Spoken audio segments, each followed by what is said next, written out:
Hi, this is Rebecca, and as always, I'm here to support you as you bring seeking to completion and free yourself from the self-improvement trap. So today, we're going to look at a question I get asked quite often, and that is, when it comes to love, people tend to ask, well, how do I love what my mind just doesn't like, right? They ask, how can I love what seems unlovable? Or they tell me that they're having difficulty loving something. So we can clarify that by, first of all, clarifying what I mean by love. So when I'm using the word love, I'm referring to an all-encompassing, all-embracing, infinite, unconditional energy that is boundless, beyond measure, and without opposite.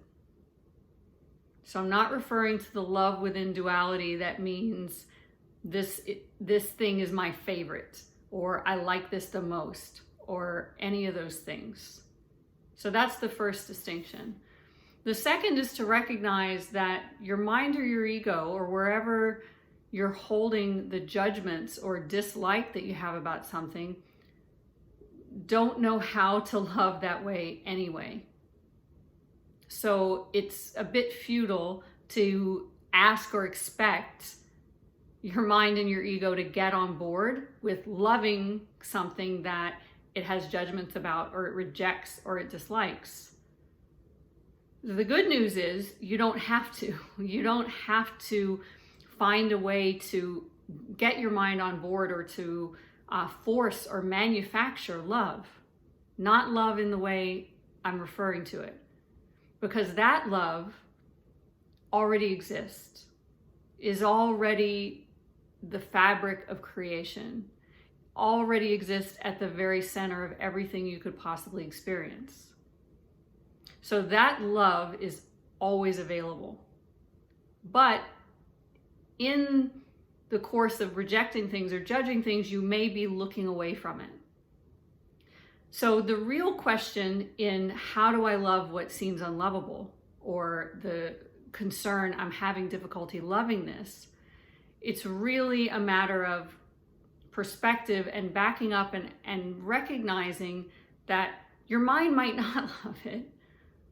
There's a good chance that your mind doesn't love it because your mind doesn't understand how to truly love anyway. Okay? So what I recommend is, in the midst of whatever the judgments, whatever the ideas, whatever the rejections are that are there, whatever the beliefs are, to, in the midst of that, become aware of the love that's present and the love that is available anyway. That's your task, to start to recognize that judgments and beliefs and ideas don't actually have the power to hinder or impede true, pure, unconditional love.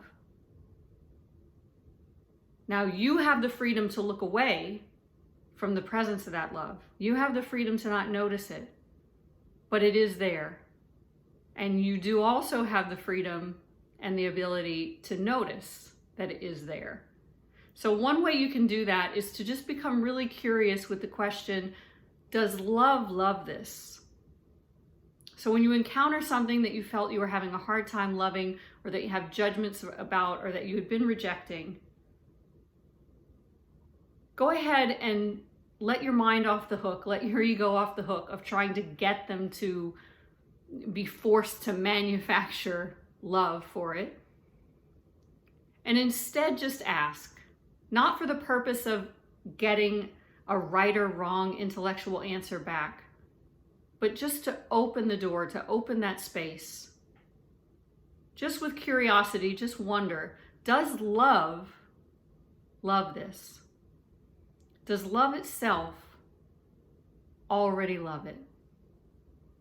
Whatever that may be, something in your experience, a feeling that you're having, something about yourself, something about someone else. a situation, you name it. Whatever you have judgments about, even while you have those judgments,